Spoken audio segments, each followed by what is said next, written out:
Whispers of the Sabre-toothed Shadows.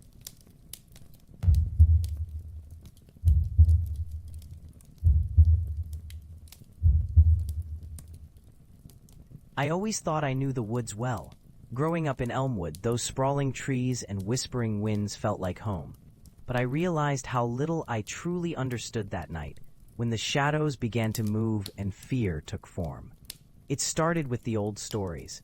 My grandfather would gather the family around the fireplace, rocks crackling underneath the gentle orange glow, and recount tales of creatures lurking just beyond the tree line.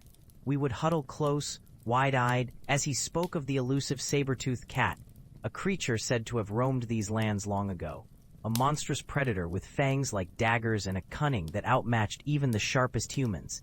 I dismissed it as folklore, a mere part of our folklore, meant to thrill children and make them wary of wandering too far. But the weight of those stories settled in my mind, heavy and unyielding, especially as I stepped into the woods the fateful summer night when everything turned dark. It was 2 days after my dog, Max, darted into the dense underbrush, chasing what I thought was a deer. After a frantic search that lasted hours, I found him, bloodied and whimpering, at the edge of a ravine. The vet told me he'd be all right, but he had a deep gash near his flank, the kind you wouldn't expect a deer to inflict. It looked like something had clawed him. Anxiety twisted in my gut, forcing me to confront memories of my grandfather's stories, the way his eyes would gleam with fear and excitement whenever he spoke of the beasts that might linger just beyond the bounds of our understanding. That night, I couldn't sleep. The air in my house felt heavy, pressed down by the weight of anticipation. My parents were in bed, snoring softly, blissfully unaware of my anxiety. I decided to grab a flashlight and venture into the woods, to see if I could find any sign of what had attacked Max. Pulling on my boots, I felt the rubber soles crush against the dirt floor of the porch, and the creaking wood echoed like a whisper in the silence of the night. A breeze swept through the trees, and I shivered as a deep chill rushed over me, wrapping around my shoulders like a cloak. My heart hammered in my chest, but I pressed forward. Stepping onto the leaf-carpeted path, I flicked on my flashlight. The beam flickered and danced through the shadows, illuminating the dense thicket. The familiar scent of damp earth and pine filled my lungs, grounding me even as my imagination spun with stories of creatures long thought to be mere myth. As I walked deeper into the woods, the sounds of nocturnal life surrounded me, the rustling of leaves, the distant hoot of an owl, the soft chorus of crickets. But then, as I reached a clearing, everything went silent. An eerie stillness settled over the landscape, making my skin prickle. I took a deep breath and steadied my shaking hands, convinced that if I just stayed calm, nothing would happen. A sudden rustle from behind a nearby bush sent me whirling around, my heart now a war drum in my chest. "Max, is that you?" I called, voice trembling slightly. The only response was the soft swaying of branches as a heavy weight hung in the air. I crept closer, the beam of light sweeping over the foliage. Then I heard it, a low, rumbling growl, deep and resonant, vibrating through the very ground beneath my feet. My body froze. I knew that sound. It was like a primal echo of the fears my grandfather had shared. Without thinking, I stumbled backward, the flashlight beam jerking wildly in my frantic retreat. As I stumbled, my foot caught a root, sending me sprawling onto the forest floor. The flashlight rolled away, illuminating the underbrush with an erratic pulse before plunging into darkness. I scrabbled to locate it, the cold earth biting into my palms. The growl grew louder, closer, chilling me to the bone. I finally found the flashlight, switching it on just in time to see a massive shape emerge from the shadows. At first, I thought my mind was playing tricks. It loomed, taller than any bear, with massive fangs gleaming even in the dim light. Its eyes were deep-set, feral, and intelligent. They seemed to pierce my soul, and all at once, I was a child again, frozen in fear, listening to the tales of this creature. "Stay back," I yelled, my voice breaking. The creature paused, its head cocked to the side as if considering my words. There was a sharpness to its features, the long, curved fangs, the powerful limbs, and a coat that shimmered even in the absence of light. It was an impossibility made real. I pushed myself back, fumbling to get to my feet. "I'm not a threat," I cried, knowing the futility of my words. It took a step forward, and instinctively, I turned and bolted through the trees, branches whipping against my face. Sharp as knives, I could hear its heavy footsteps booming behind me, the predator in pursuit. My breath came in ragged gasps as I weaved through the underbrush, the thrill of fear igniting every nerve in my body. I could feel its presence close behind me, the air charged with something primal. My heart screamed with the urgency to escape as I zigzagged deeper into the woods, desperately searching for an exit. Somewhere deep within me, a voice clamored to stop running, to face the creature, to confront the very fear that had haunted my childhood. But fear was an overwhelming force, and I was a creature of instinct. My body bolted forward, driven by adrenaline. Finally, I burst into a clearing I recognized, my breath coming in harsh, jagged gasps. The moonlit sky watched down, eerily serene, contrasting with the chaos in my heart. I could hear the creature slowing behind me, its growl rumbling like thunder in the chill night air. Then I saw him, a silhouette against the moon, the figure of my grandfather standing at the edge of the clearing. "Chris," he yelled, voice urgent and commanding. "Run, don't look back." The creature halted, its eyes now fixated on my grandfather. Suddenly the air shifted, and I felt a bond, a recognition, a connection that rooted me in place. My grandfather stepped forward, not with fear, but in a way that spoke of understanding, respect. "What are you?" I gasped, bewilderment slicing through the fog of fear. "An echo," he whispered, his gaze unbroken from the creature. "Something that was fought lost, something our fears have manifested." "But why?" My voice trembled as I spoke, desperation flooding my heart. "Why now? Why here?" The creature only watched, its posture unyielding yet curious. My grandfather turned to me, eyes glistening with unshed tears. Sometimes, we need to confront the things that haunt us to truly let them go. The saber-toothed cat is a part of this land, of us. It's our history, our memories, twisted into fear. I could feel the weight of the night press in around me, silence enveloping the clearing. The creature shifted slightly, its gaze softening for just a heartbeat. I could feel its pain, the isolation that echoed in its existence, a longing for connection. "What do I do?" I whispered, feeling small and helpless. "Face it, child, your fear is your own. Only then can you find a way to release it." With a deep breath, I stepped forward, feeling the warmth of my grandfather's guiding spirit. I met the creature's eyes, and instead of fear, I found understanding. It was more than just a beast. It was a reminder of the dangers we weave into our own nightmares. "I'm not afraid," I said, the tremor of my voice giving way to resolve. "You're part of this story, and I won't run anymore." For a moment, the world held its breath. The saber-toothed cat stood before me, the embodiment of every fear I had ever known. It stepped closer, and I braced myself, ready to embrace this part of my history. It leaned down, nostrils flaring, and for the first time, I caught a glimpse of vulnerability behind its fierce exterior. And in that moment, something clicked. The shadows shifted, and I understood that fear was not meant to be conquered.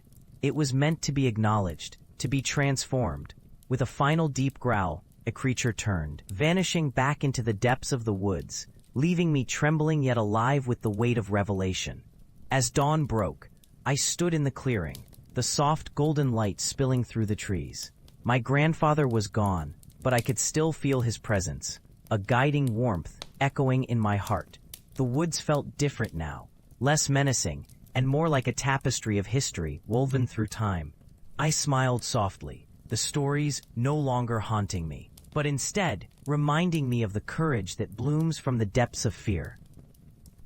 I returned home that morning, not as the scared child who had started into the woods, but as someone who understood that fear can shape us, transform us. But it does not have to define us. The legends would live on, but now they were part of my story too. A tale of fear faced and a darkness embraced. As I stepped back onto the worn path that led to my home, the fresh scent of earth and dew filled my lungs, mingling with the lingering warmth of the sun. Each step felt heavier, yet lighter at once, as though I was carrying the weight of my fears, only to watch them evaporate in the morning light. The woods, once a labyrinth of terror, opened up before me, revealing the beauty of its secrets. As I walked, thoughts swirled in my mind. I could still hear my grandfather's voice, a soft hum of wisdom that seemed to resonate through the trees, urging me onward. Suddenly, I paused, a chill creeping up my spine. "Not all fears are meant to be faced alone," I muttered, recalling the words of the shaman I had once spoken to at the town fair. The idea lingered, planting itself in my consciousness, a seed of curiosity. I remembered the old woman, her gnarled fingers gripping a wooden talisman as she spoke of ancestors awakening from shadows, calling to each of us to share our burdens. When had I last confided in anyone? My friends from school had slowly drifted away, and the walls of my family's home felt more like a fortress than a refuge. With a sudden burst of determination, I turned my feet toward town. The sun hung high now, casting dappled patterns on the path that felt welcoming instead of oppressive. I needed to share my experience, to unearth the stories that had settled like dust in the corners of my mind.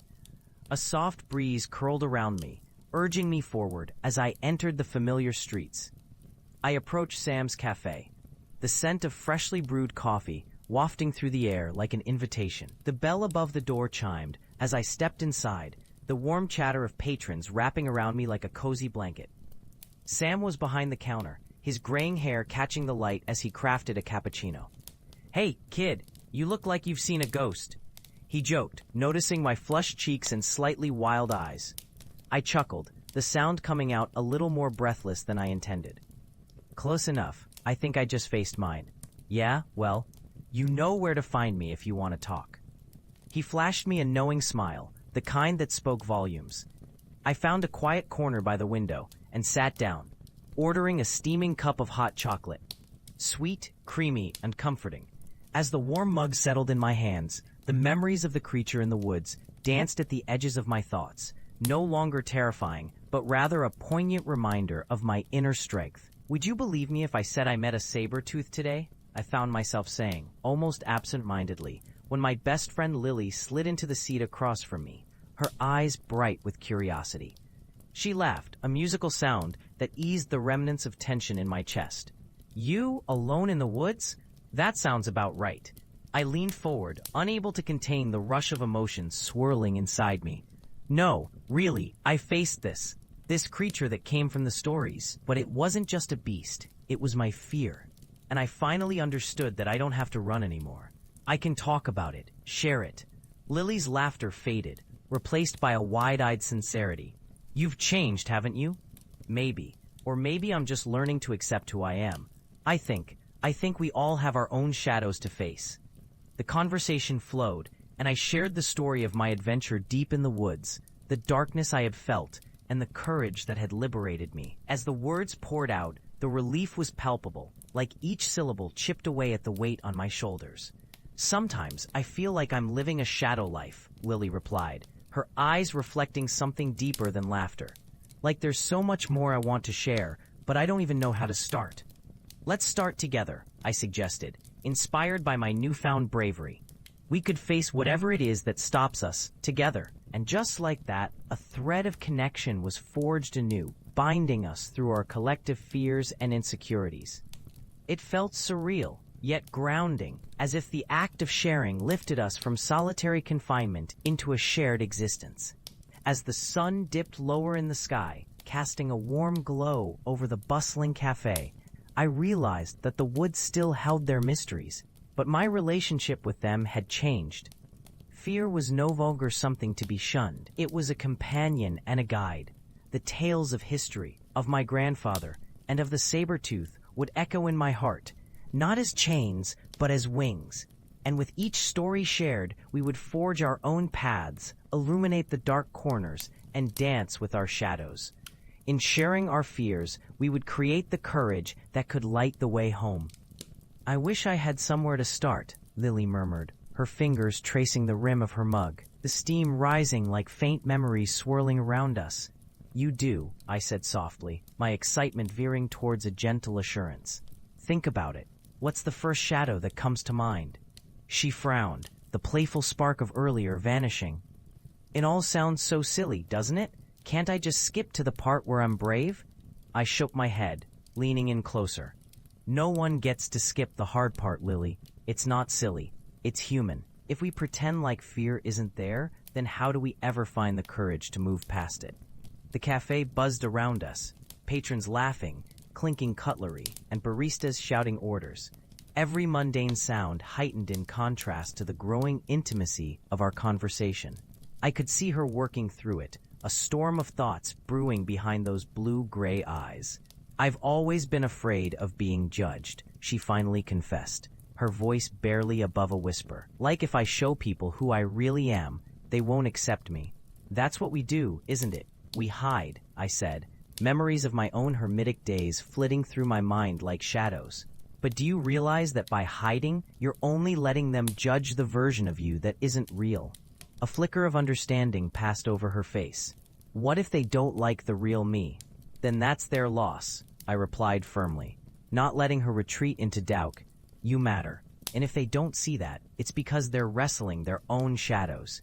She let out a breath that sounded heavy, yet relieved, and for a moment I thought she might share her burden. But then it happened, just like it always does. The cafe's door swung open, and frigid air swept through, carrying with it an unfamiliar scent, a pungent mix of damp earth and decay. I glanced over just as a tall figure entered, cloaked in shadows, the hood drawn low. I felt the weight of silence thicken, swallowing the cafe's lively chatter. The figure hesitated, scanning the room, and my heart kicked against my ribs. I gripped the table, feeling the worn wood beneath my fingers. Hey! Lily poked my arm, her voice barely a murmur as she followed my gaze. Do you see that? Who is that? I shook my head, trying to dispel the creeping cold that wrapped around my spine. I don't know. I've never seen them before. The figure moved further into the room, and in that moment, the world around us warped. Conversations faded into a haunting void, colors leaching into monochrome shades. My breath quickened as I noticed the figure's unsettling aura, as though they carried the weight of 1,000 untold fears. Do you feel that? I whispered to Lily, my eyes locked onto the approaching presence. She nodded, a tremor in her voice. It feels wrong. Before I could respond, the figure halted at our table, lifting their head. The low shadows of the hood parted slightly, revealing a face both hauntingly familiar and unnervingly foreign. My breath stalled in my throat, caught between my heart and mind as I struggled to grasp what lay before us. Your fears have a way of manifesting, the figure said, their voice a low echo, resonant like the creaking of ancient wood. Face them if you dare. Who are you? I managed to choke out, a mix of anger and fear bubbling within me. The figure smiled, an unsettling twist of lips that denied any warmth. I am here to help you unveil what's been hidden. Will you accept the challenge, or will you retreat into shadows? I'm not afraid of you, I shouted, the cafe's normal hum slowly creeping back into focus as my heart raced. I faced my fears in the woods. You faced one fear, they interjected, their gaze penetrating. What about the others, the ones you keep locked away? Lily's eyes darted to mine, confusion mingling with fear. I could feel her tension rise, a soft rumble of uncertainty shaking the air between us. Don't, I whispered to her, don't let it in. But it was already too late. The figure leaned closer, its breath cold against our skin. The shadows you fear, they are waiting to be acknowledged. They will find you whether you like it or not. The room fell silent again. I could practically hear the collective heartbeat of the cafe, the audience caught in a tableau of fear and acceptance. No, Lily said suddenly, the words bursting from her like a shield. I won't let you control us. We have each other. The figure straightened, the shadow dissipating slightly, revealing a hint of surprise. Then you understand. Fear can either bind you or set you free. Choose wisely. The figure stepped back, fading into the background chatter of the cafe, leaving an echo of their presence behind. I felt the weight lift slightly, but understood that the shadows we had faced were still very much there, simmering among us, waiting for another opportunity to arise. Lily and I exchanged glances, bubbles of determination rising in both of us. In that moment, I realized that confronting fears was not a one-time event. It was a continual process. Together, I said, the word heavy with a new sense of purpose as Lily nodded, her expression resolute. Let's continue sharing our stories, no matter how dark they get. We sat there, the cafe bustling around us, whispering laughter and sharing secrets, ready to explore the raw truths for what they were. The shadows remained, but they were no longer insurmountable.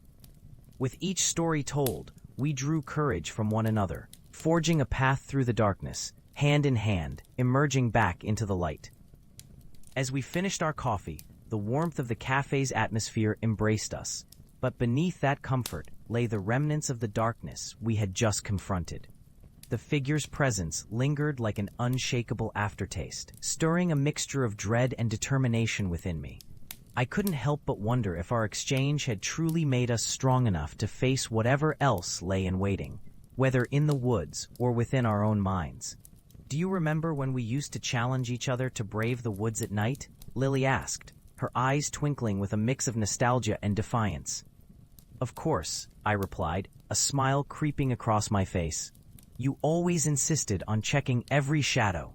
Convinced it was a saber-toothed cat, she chuckled softly. And now that fear feels less silly, doesn't it? I nodded, my heartbeat steadying as I recalled those nights. We would hold hands, daring each other to step deeper into the tree line, while our imaginations wove tales of ancient beasts waiting just beyond our peripheral vision. I took a deep breath, recalling the rush of adrenaline. But it's not just about the stories, Lily. It's about the shadows we still carry, the fears we've buried. Her gaze dropped momentarily, a flicker of vulnerability passing through her. What if it comes back? What if it's not just in our minds? Then we face it, I said firmly, gripping her hand tightly, together. As we stepped out of the cafe, the evening air wrapped around us, crisp and cool, yet charged with a sense of impending revelation. The sun was setting, casting long shadows across the pavement. But I could feel our resolve brightening the space around us. Lily glanced at me, her eyebrows furrowed. You think it's really lurking out there, in the woods? It's possible, I admitted, casting a glance toward the darkening tree line that bordered the edge of town. But remember what we talked about. The fear doesn't need to rule us. Just as I spoke, the wind rustled through the branches, a soft whispering sound that seemed to echo the figure's words, "Acknowledge your shadows." I shivered slightly, but instead of dread, I felt a surge of empowerment. We made our way to the woods, each step lighter than the last, the crunch of leaves beneath our feet grounding us in the moment. We paused at the entrance, the treetops forming a canopy overhead, the blue of twilight deepening to an indigo shade. "Let's make a pact," Lily said suddenly. "Whenever one of us feels afraid, we'll tell the other. No more hiding." I grinned at her. "Deal. And we'll take turns leading the way." With that, we took our first step inside, the familiar trail winding before us. The shadows danced playfully between the trees, but they felt less threatening now. The echo of the cafe's laughter still hung in the air, a reminder that we were not alone in our fears. As we ventured deeper, I recounted stories of our childhood adventures, our laughter mingling with the leaves.